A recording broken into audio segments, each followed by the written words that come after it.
네, 하루가 다르게 무섭게 증권가에 쏟아지는 리포트들이 있죠. 과연 어떤 증권가의 어떤 리포트가 진짜 우리 포트폴리오의 수익을 가져다주는 리포트일지 분석해드리는 허반석의 작전 리포트 시간입니다. IR 분석이신 허반석 전문위원 만나기 전에 함께 하실 수 있는 방법 먼저 설명을 드리도록 할게요. 문자 받는 사람 샵 0082번에다가 허반석이라고 세 글자를 보내주시면 지금 방송 외에도 장중에도 함께 주식 이야기 들어보실 수가 있습니다. 많은 참여 기다리고 있겠습니다. 자, 바로 만나보도록 할게요. 안녕하세요.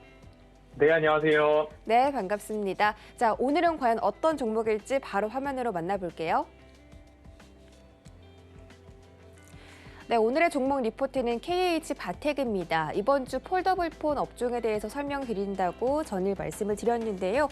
KH바텍이 차트상으로 2분기 저점을 통과했고 3, 4분기에는 엄청난 모멘텀이 있기 때문에 앞으로 상승세가 기대된다고 합니다. 자세한 분석 부탁드리겠습니다. 네, 이번 주는 전지전자 업종 중에서도 폴더블 폰 섹터를 좀 살펴보고 있고요. 폴더블 폰 섹터는 제가 지난해 11월 21년도를 준비하면서 어떤 섹터들이 좋을까요? 라고 할 때 살펴보았던 섹터 중에 하나이기도 합니다. 반도체, 소재 부품, 장비 말씀을 드렸고요. 그리고 스마트폰, OLED, 그리고 폴더블 폰까지 좀 콕 집어서 말씀을 드려왔는데요. 오늘은 IBK투자증권 7월 12일 리포트와 그리고 키움증권 3일 리포트, SK증권 리포트 5월 10일자 발간한 리포트들 세 가지에서 KH바텍을 어떻게 전망하고 있고 이야기하고 있는지 그러한 부분들 함께 살펴보도록 하겠습니다. KH바텍은 이동통 단말기, 즉 스마트폰 부품 및 조립 모듈을 제조하는 기업입니다. 매출 비중으로 따져보자면 스마트폰 정밀기구, 알루미늄이나 마그네슘 캐스팅 및 모듈에서 80%의 매출을 차지하고 있고요. 그리고 FPCB, 연성 회로기판 쪽에서 20%의 매출 비중이 발생을 하고 있습니다. KH바텍을 시장에서 보실 때에 가장 많이 보았던 부분들이 바로 이 힌지라고 보셨을 겁니다. 힌지는 문을 여닫을 때 쓰이는 장치, 경첩이라고 우리도 좀 알고는 있는데 좌우 또는 상하로 접히는 폴더블 폰에 쓰이는 핵심 부품 중에 하나다라고 보시면 좋겠고요. 압도적인 특허와 기술력을 보유한 기업이 힌지 분야에서는 KH바텍이다라고 보시면 좋겠습니다. 1분기 분기보고서 기준으로 다이 캐스팅 기준 공장 가동률은 45% 수준인데요. 국내 공장으로는 구미 123 공장, 안산 공장이 있고요. 해외에는 중국 해주와 중국 천진, 그리고 베트남 하노이와 박림, 그리고 인도 이렇게 공장들을 운영 중에 있습니다. 2분기를 저점으로 3분기 그리고 4분기까지 가동률, 매출, 이익에 있어서 우상향을 이제는 해야 될 때가 되지 않았나라는 의미로서 KH바텍 그리고 스마트폰 부품주 그 중에도 폴더블 폰 섹터를 살펴보고 있는 이주입니다. 2분기를 저점 통과 그리고 3분기, 4분기까지 모두 기대가 된다라고 오늘 허반석의 작전 리포트 헤드라인을 좀 꼽아 보았는데요. 그렇다면 먼저 실적을 좀 살펴보겠습니다. KH바텍의 1분기 실적은 어떠했는가? 매출액은 390억 원 정도죠. 직전 분기 대비 15% 높아졌습니다. 전년 동기 대비 19.6% 늘어났습니다. 영업이익은 7억 원 수준인데 직전 분기 대비 흑자 전환했지만 전년 동기 대비 64%가량 낮아졌습니다. 결국 전방산업 수요와 그리고 갤럭시나 여러 가지 휴대폰 제조사 쪽에서의 신규 모델 출시가 없었기 때문이다라고 이해를 좀 해보시면 좋을 것 같은데요. 2분기 역시 손익분기점 내외 수준으로 전망이 되고 있는 모습입니다. 원래 5월 말부터 조금 게시될 것으로 예상했던 폴더블폰 신규 모델 그리고 폴더블폰 부품 공급 KH바텍은 힌지라고 말씀을 드렸죠. 이러한 부품 공급의 지연이 1분기 실적에 조금 악영향을 미쳤고 6월 하순부터는 이러한 부품들이 순차적으로 공급을 재개했다라고 이야기가 나오고 있습니다. 2분기 실적도 아직까지 뭐 손익분기 정도로 유지될 것으로 전망이 된다라는 이야기가 나오고 있지만 단 앞으로 3분기부터는 기대 이상의 퍼포먼스와 기대 이상의 실적이 전망된다라는 리포트들이 우리 주변에 여지없이 리포트로 보여지고 있습니다. 폴더블 폰에 대해서 조금 집중해서 볼 만한 단어는 결국엔 대중화입니다. 앞서서도 월요일 이런 말씀을 드렸습니다. 예전에는 스마트폰 후면 커버를 열어서 배터리를 다 쓰면 빼고 충전이 완료된 배터리를 꽂아서 새로 쓰고, 그리고 방전된 배터리는 대기나 자동차에서 충전을 시켜 놓으면 결국엔 다 쓴 배터리는 교환하는 그런 모습들로 배터리 2개를 사용했던 시절이 있었습니다. 그런데 제조사에서 결국엔 방수와 방진 기능들을 높이면서 후면 커버를 분리하지 못하게 만들기 시작을 했고, 우리 일상생활에서 이제 배터리를 교체하는 휴대폰은 대부분 찾아볼 수 없게 되었다라는 모습입니다. 결국엔 제조사에서 어떤 방향을 정하게 되면 그 방향으로 대중화가 이루어질 수 있다라고 이해를 해보시면 좋겠고요. S펜 같은 경우만 보더라도 갤럭시에서 그리고 애플에서 이렇게 펜슬 기능을 제조하기 시작했습니다. 그러다 보니까 결국 아이패드에서도 펜슬을 쓰고 갤럭시 여러 가지 시리즈 모델에서도 펜을 활용한 기능들이 많아지고 있는 모습들을 봤을 때 제조사가 폴더블 폰을 이제 대중화하겠다라고 마음 먹었기 때문에 폴더블 폰의 대중화는 앞으로 방향성은 정해졌다. 그리고 19년부터 출시되었던 와중 이제 기술적 안정화 단계까지 이루어져 가고 있다라고 이해를 한번 해보시고 이 산업을 보시는 게 조금 더 좋지 않나라고 말씀을 드리겠습니다. 제조사의 방향성은 확고하다라는 말씀을 드렸고요. 21년도 폴더블 스마트폰 출하량을 900만 대 정도로 추정이 되고 있습니다. 삼성전자가 약 750만 대, 중화권 제조사에서 150만 대. 삼성전자가 이제 오는 8월 폴더블 폰 2종 내지 3종을 출시할 예정이고 Z 플립 그리고 Z 폴드 10 모델 같은 경우에는 OLED 패널 단가 하락으로 인해서 대중화에 조금 더 다가서기 위해서 가격 인하에 조금 더 초점을 맞추겠다. 가격 인하에 포인트를 두겠다라는 이야기도 우리들에게 전해지고 있습니다. 100만 원 내외의 대중적 가격을 확보하게 된다면 폴더블 폰의 대중화는 조금 더 가속화되지 않을까라고 말씀을 드리고 싶고요. 연간 출하량 역시 그리고 성장률 역시 높아 보이는 시장이 이 폴더블 폰 시장이고 후방 부품 공급 기업들의 유의미한 실적 개선 효과가 3분기부터는 나타나지 않을까라는 예상들을 리포트는 우리들에게 전해주고 있습니다.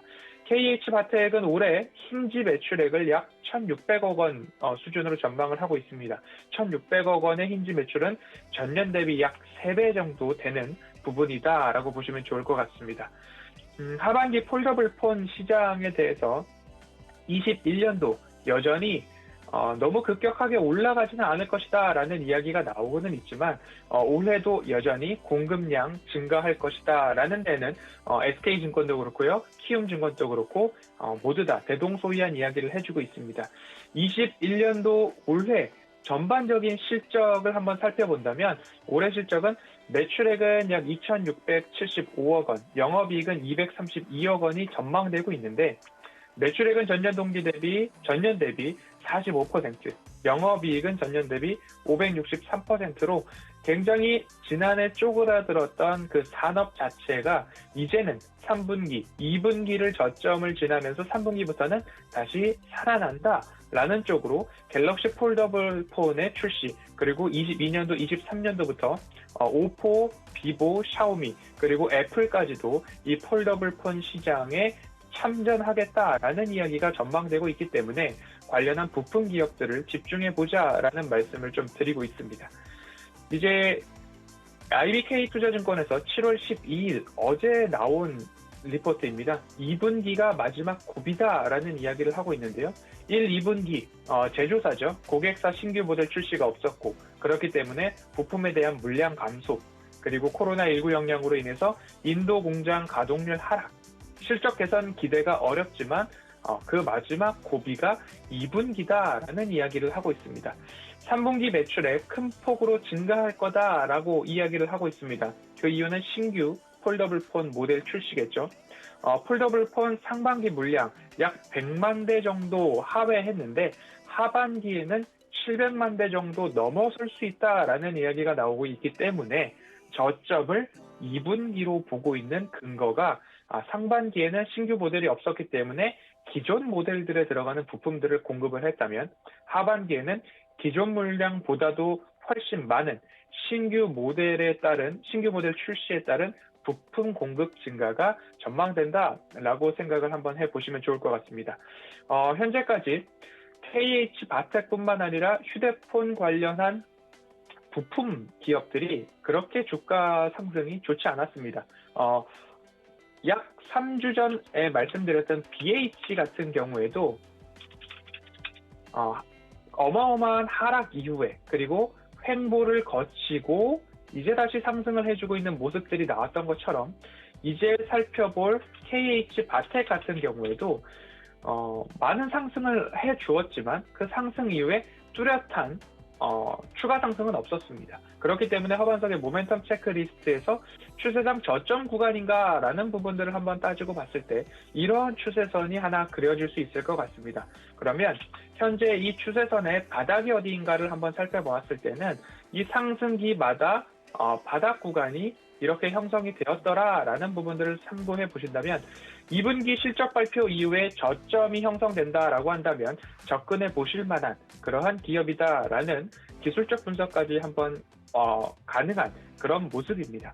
너무 급하게 접근하시기보다는 오늘 함께 살펴본 리포트와 내용들에 고개가 끄덕여지신다면 폴더블 폰이 2분기 저점을 찍고 3분기부터는 좋아지고 KH바텍 같은 경우에는 상반기 폴더블 폰 물량 쪽으로 폴더블 폰 물량이 약 100만 대 상반기였는데 하반기에는 700만 대 수준까지 올라갈 수 있다라는 추정치가 나오고 있으니 거기에 맞춰서 부품 공급, 매출, 실적도 증가할 수 있겠구나라는 부분 한번 살펴보시고요.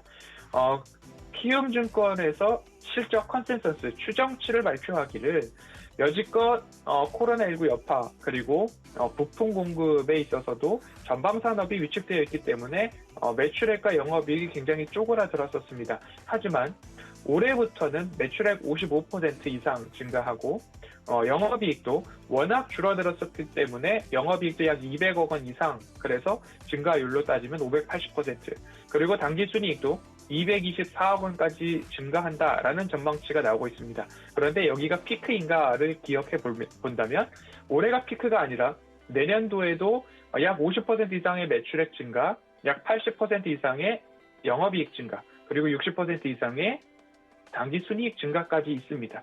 그런데 여기도 끝이 아니고 23년도까지 시장이 뒷받침이 되어준다면 매출액 18%, 영업이익 42%, 그리고 당기순이익도 45% 여전히 증가세를 이어갈 기업이 KH바텍의 실적이다라는 이야기가 나왔을 때 그러면 평행한 선을 하나 긋고 추가적으로 되돌림 자리 또는 수익 극대화 라인까지 올려본다면 단기적으로는 되돌림 자리가 나왔지만 수익 극대화 라인으로 보여지는 한 번 더 3단의 추세선을 하나 더 그어서 올려본다면 이러한 모습들이 일부 나올 것 같습니다. 그러면 다시 한번 목표가로는 28,000원 언저리 장기적으로 1년, 2년 이상을 바라보았을 때 목표해 볼 수 있는 그런 차트의 흐름, 추세의 흐름, 그리고 매출액과 영업이익의 증가, 그런 부분들이 아닐까 좀 생각이 듭니다. 삼성전자뿐만 아니라 다양한 제조사, 오포, 비보, 샤오미, 애플까지도 폴더블 폰 시장에 참전을 하게 된다면 신규 거래선 확보가 앞으로 KH바텍에 있어서는 추가 점프할 수 있는 모멘텀으로 작용할 수 있을 것 같습니다. 그 부분을 KH바텍은 한번 포인트로 기억을 해보시면 좋을 것 같고요. 워낙 특허와 기술력으로 탄탄한 힌지 부분에 있어서는 최강자라고 불려도 손색이 없는 그런 KH바텍이었습니다. 이 부분 한번 참고하셔서 오늘 함께 살펴본 리포트와 저의 분석이 고개가 끄덕여지신다면 한번 눈여겨보셔도 좋겠다라는 말씀으로 오늘 KH바텍 종목 리포트는 여기까지 살펴보도록 하겠습니다.